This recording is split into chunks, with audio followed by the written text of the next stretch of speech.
बाळा, 20 मार्च हा माझा प्रगट दिन आहे. हा दिवस अत्यंत पवित्र आहे. या दिवशी भक्ताने श्रद्धेने केलेली छोटीशी सेवा देखील व्यर्थ जात नाही. या दिवशी सकाळी स्नान करून आपल्या घराच्या मुख्य प्रवेशद्वारावर हळदीचे पाऊल काढा आणि आंब्याच्या पानांचे तोरण लावा. त्या क्षणी माझे पवित्र आगमन तुमच्या घरात होईल. सायंकाळी देवघरात गाईच्या तुपाचा दिवा लावा आणि शांत मनाने माझ्या मंत्राचा 108 वेळा जप करा. त्या जपामध्ये तुमच्या मनातील भावना आणि इच्छा मला मनापासून सांगा.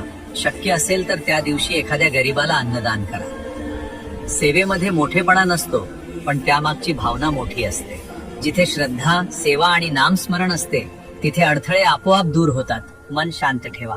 आयुष्यात कितीही अडचणी आल्या तरी श्रद्धा आणि नामस्मरण सोडू नका. जे मनापासून माझे स्मरण करतात त्यांच्या जीवनाचा मार्ग मी स्वतः सुकर करतो. भिऊ नकोस, मी तुझ्या पाठीशी आहे. फक्त श्री स्वामी समर्थ नामाचा जप करत राहा